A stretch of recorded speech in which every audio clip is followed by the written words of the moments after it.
Hello guys, সবাই কেমন আছেন? আশা করি সুস্থ আছেন, ভালো আছেন সবাই। তো ভিডিওটা খুব গুরুত্বপূর্ণ ভিডিও, সম্পূর্ণ ভিডিওটা দেখবেন আশা করি। আর ভিডিওটা ভালো লাগলে চ্যানেলটা সাবস্ক্রাইব করে পাশে থাকবেন।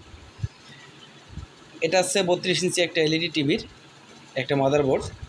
তো আপনাদের যখন একটা টিভিতে লাইট আসে না, তো লাইট ঠিক থাকে, এলইডি লাইটটা ঠিক থাকে, অথচ আপনাদের লাইট আসে না, তার মানে এখানে একটা এলইডি ড্রাইভার সার্কিট আছে, সেই ড্রাইভার সার্কিটটি নষ্ট হয়ে যায়, যার কারণে এলইডি লাইটটা আসে না। তো দেখেন, এখানে আছে, এটা আছে পাওয়ার সেকশন এবং এটা আছে এলইডি যে ড্রাইভার সার্কিটটা এইখানে করা রয়েছে। তো এই সার্কিটটা যদি নষ্ট হয়ে যায়, তো আপনারা কিভাবে এলইডি টিভিতে লাইট আনতে পারেন। তো দেখেন, ছোট্ট একটা ভিডিওর মাধ্যমে দেখাবো।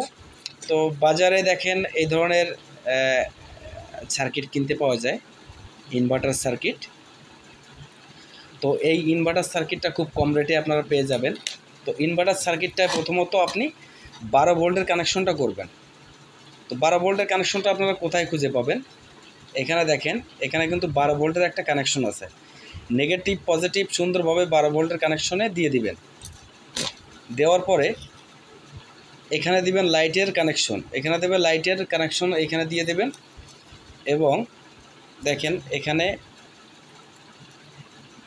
আমি ভালোভাবে দেখাই, এই দুটো হচ্ছে 12 ভোল্টের যে কানেকশন, 12 ভোল্টের প্লাস মাইনাস এই সকেটের 12 ভোল্টে আপনারা জয়েন্ট করে দিবেন। দেওয়ার পরে হলুদ যে তারটা আসছে, এইটা হচ্ছে একটা সিগন্যাল লাইন। এতে একটা সিগন্যাল না দিলে কিন্তু আপনার এলইডিটা অন হবে না কিংবা অফ হবে না।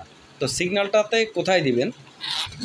দেখেন, সিগন্যাল অন অফ হয় একমাত্র এইখানে প্যানেলের, এইখানে 12 ভোল্টের কানেকশন আছে। তো 12 ভোল্টের কানেকশনটা এখানে ডাইরেক্ট ঢুকালে হবে না, এখানে ঢুকাতে 5 ভোল্ট।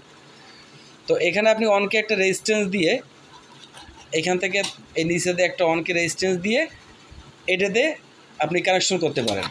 দেখেন, আমি যখন টিভিটা অন করব, রিমোট দ্বারা অন করব, তখন কিন্তু প্যানেলে ভোল্টেজটা আসবে, আর যখন অফ করব প্যানেলের ভোল্টেজটা চলে যাবে এমনিতে। তো এখানে আমার একটা সিগন্যাল তৈরি হচ্ছে, অন অফ সিগন্যাল তৈরি হচ্ছে। অন করলে সিগন্যাল আসতেছে আর অফ করলে সিগন্যালটা আউট হয়ে যাচ্ছে। সেহেতু আমি কিন্তু প্যানেলের যে বি প্লাস লাইন আছে, যদি 12 ভোল্ট থাকে তাহলে সেখানে একটা অনকে রেজিস্ট্যান্স দিয়ে আমি সে সিস্টেমটা করে নিব।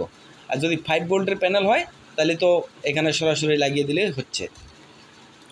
তো এইটুকু ছিল ভিডিওটা বন্ধুরা। ভিডিওটা ভালো লাগলে চ্যানেলটা সাবস্ক্রাইব করবেন। ধন্যবাদ সবাইকে, ভালো থাকবেন সবাই।